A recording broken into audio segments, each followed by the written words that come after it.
இன்னைக்கு நாம் என்ன பார்க்க போறோம் சொல்லி பார்த்தோம்னா, குன்றிருக்கும் இடமெல்லாம் குமரன் இருப்பான் என்கிறார்களே, குன்றுக்கும் குமரக் கடவுளுக்கும் என்ன சம்பந்தம் அப்படிங்கிற ஒரு கேள்விக்கான விடையைத்தான் பார்க்க போகிறோம். அதாவது குன்றிருக்கும் இடமெல்லாம் குமரன் இருக்கும் இடம் என்று அந்த சொற்றொடர் இருக்கிறதல்லவா, அதற்கு பிரமாணம் எங்க இருக்குன்னு சொல்லி பார்த்தோம்னா, சிவபுராணம் மற்றும் திருவிளையாடல் புராணங்களிலே இதற்கான ஆதாரம் என்பது காணப்படுகிறது. அதாவது நம்ம எல்லாருமே இந்த திருவிளையாடல் அப்படிங்கிற ஒரு சினிமாவில் பார்த்துருப்போம் தெரியுமா. ஃபஸ்ட்டு சீனே அதான் வச்சுருப்பா. அதாவது ஞாரதர் ஒரு ஞானப்பழம் அப்படிங்கிறத கொண்டு வந்து பரமேஸ்வரன்ட்ட கொடுப்பார். பரமேஸ்வரன் குழந்தைகளுக்கு கொடுக்கணும் அப்படின்னு சொல்லும் பொழுது அங்கே ஒரு சிறு சண்டை அப்படிங்கிறது நிகழ்ந்து அவர் என்ன பண்ணுறார் பார்த்தோம்னா, சுப்பிரமணிய சுவாமி கோச்சின்ட்டு நேராக பழனிமலைக்கு போயிடுறார் அப்படிங்கிற மாதிரி ஒரு விஷயத்தை நம்ம பார்த்துருப்போம் இல்லையா.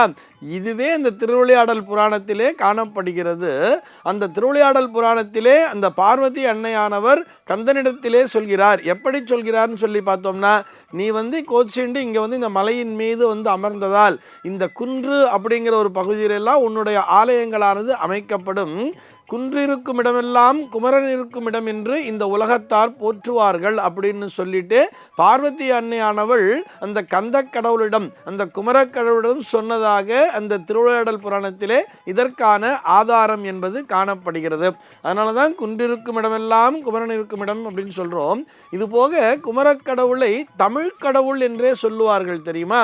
நம்முடைய தமிழ்நாட்டினுடைய பெருமையாகவே நாம் இதனை நினைக்கலாம். அதாவது நம்ம இந்த தென் தமிழகம் மற்றும் இந்த தமிழக பகுதிகள் மற்றும் இந்த கொங்கு மண்டலத்திலலாம் பார்த்தோம்னா அந்த மேற்கு தொடர்ச்சி மலைகளினுடைய அந்த தொடர்ச்சியை அப்படியே பார்த்துட்டே வரலாம். எங்கெல்லாம் இந்த மலைகள் இருக்கிறதோ அந்த மலைகள் அத்தனையிலையுமே சுப்பிரமணிய சுவாமியினுடைய ஆலயம் என்பது காணப்படும் அப்படின்னே பார்த்துக்கலாம்.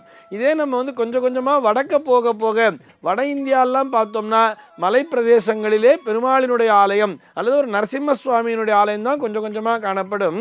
இது நம்முடைய தமிழகத்தினுடைய பெருமையாகவே நாம் பார்க்கலாம். இது போக இந்த சிவபெருமானினுடைய நெற்றிக்கண்ணிலிருந்து அந்த அக்னியிலிருந்து தோன்றியவர் தான் முருகப்பெருமான் என்பதை நாம் அனைவரும் அறிந்ததே. அப்படி அந்த சிவபெருமானினுடைய அந்த நெற்றிக்கண்ணிலிருந்து வரும் பொழுது அந்த அக்னி துளிகள் ஆங்காங்கே சிந்தியதாம். அந்த ஆங்காங்கே சிந்திய பகுதி பார்த்தோம்னா நம்முடைய தென்னிந்திய தேசத்திலே அதுவும் தமிழகத்திலே தான் ஆங்காங்கே சிந்தியது அப்படின்னு சொல்லுவா.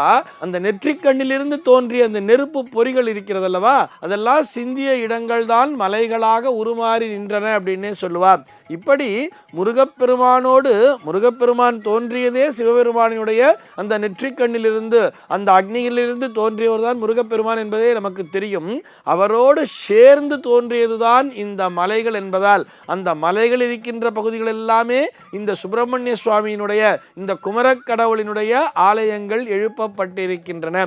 இதில் விதிவிலக்கா பார்த்தோம்னா நம்ம திருச்செந்தூர் மாதிரி ஒரு சில பகுதிகளை மட்டும்தான் பார்க்க முடியும். திருச்செந்தூர் அது சூர சம்ஹாரம் நிகழ்ந்த இடம் என்பதால் அந்த இடத்திலே அது கடற்கரை ஓரமாக இருந்தாலும் அந்த இடத்திலே சுப்பிரமணிய சுவாமியினுடைய ஆலயமானது வெகு சிறப்பான முறையிலே அமைக்கப்பட்டிருக்கிறது. மற்ற படை வீடுகள் எல்லாமே பார்த்தோம்னா எல்லாமே ஒரு குன்று இருக்கின்ற பகுதியில் தான் அமைந்திருக்கும். ஆக சுப்பிரமணிய சுவாமியையும் இந்த குன்றுகளையும் மலை பிரதேசங்களையும் நாம் பிரித்து பார்க்கவே முடியாது.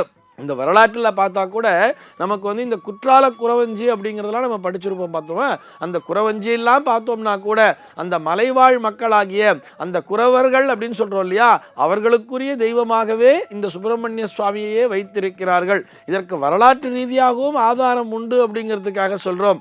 ஆக இந்த மலை பிரதேசங்களிலே வாழ்கின்ற மக்கள் அங்கே இயற்கையாகவே குடிகொண்டிருக்கின்ற அந்த சுப்பிரமணிய சுவாமியைத்தான் வழிபட்டு வந்திருக்கிறார் என்பது இதன் மூலமாகவே நமக்கு தெரிய வருகிறது.